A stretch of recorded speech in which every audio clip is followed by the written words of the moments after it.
Okay, so a lot of you guys have been asking me how I make my smoke grenades. It's actually really simple. If you haven't seen it in another video, that's too bad. But I just do some extra stuff so the smoke will last longer. So first I'm going to show you a standard one. Standard smoke grenade, whatever you want to call it. Okay, so you're going to need a ping pong ball and some aluminum foil. That's it. Doesn't have to be this brand, just foil, actually. Doesn't have to be aluminum. So, you're gonna take your foil, here, rip that off. Now cut a nice size, not too big, but just big enough. After you've made a small cut, you can just rip the rest. Doesn't have to be perfect, just, there you go. So you're gonna put the ball in the middle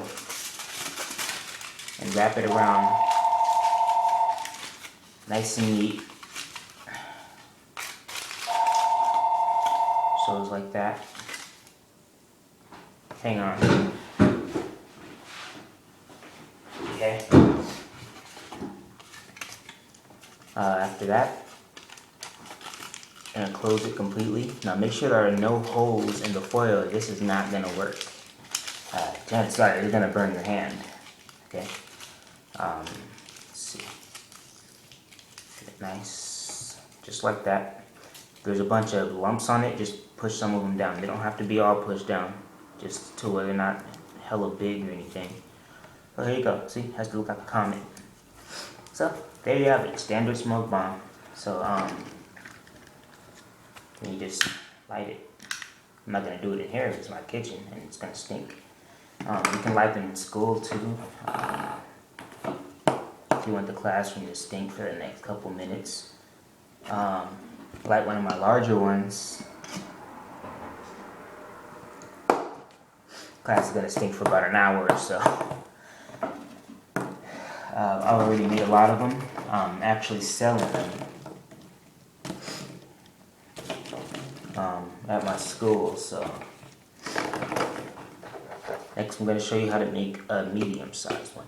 So you're going to do the same thing you did here, except you're going to, okay, so here's what you're going to do. Now you can either get 2 ping pong balls or 3. Now I used 3 for this size. This is the medium one. The one I showed you before is a smaller one. So for the medium size one, you're actually holding a can, a metal can, so the smoke gets pretty hot. The grenade can heat up pretty fast too. So you don't want to cook it for too long. It's not a pool ring. You actually have to light it up. You can see where the ball is right here. All you gotta do is take your lighter, or in my case, blowtorch or whatever. Light that up. Be careful you don't get the paper on fire or you're going to burn your hand off. It won't be that severe if you can get some water fast enough. So, anyway, 3 ping pong balls. Got your aluminum foil.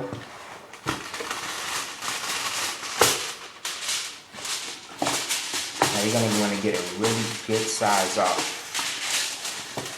Say about that much. About enough to cover up your whole face and maybe about 2 or 3 more inches off, more. Rip it. It's pretty late.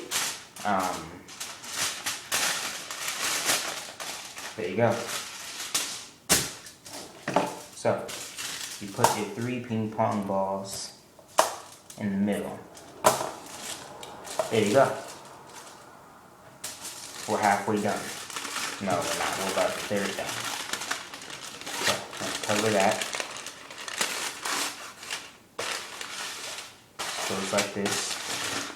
1, 2, 3. Still got some room out here.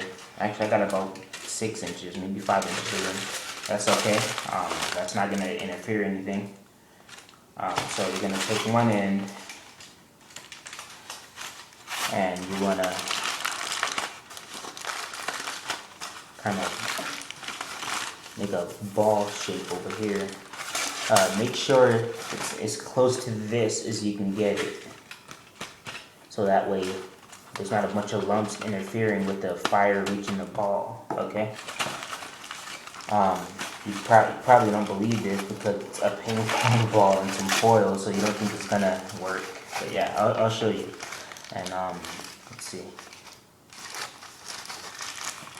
You want to make some spaces in between here. Just squeeze a little bit. Don't put too much pressure, just enough. Ping pong balls are pretty tough, high air pressure. Get rid of some of these lumps. There we go. Okay. Okay. And you'll get your can. And this is not a can. I just surrounded it with tissue so I don't burn my hand while holding this can. It's kind of it kind of absorbs the heat a little bit, but you can just hold it longer. It's not gonna stop it from cooking or anything. If you water up like the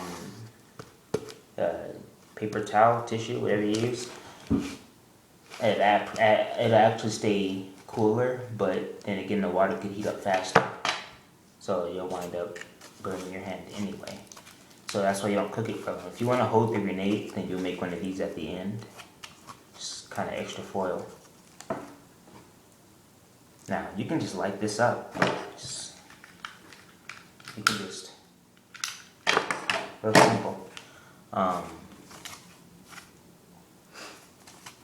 So there you go. All you have to do really is put this in a can. Yeah, I actually have the cans out right now. I would have to take one apart. Yeah, I have to take one apart. Actually, I'll do it. Okay, so you're gonna rip. Well, I'm gonna rip this. Just to show you how easy it is. So all you really want to do is cut your can in half. See, you can cut it in half, put it in here, put the smoke bomb in here. This was the perfect size for the V8 can. You can use any soda can, really, Coke. It doesn't matter, they're all the same size. Actually, no, they're not. I think it's a 12 ounce or something, whatever.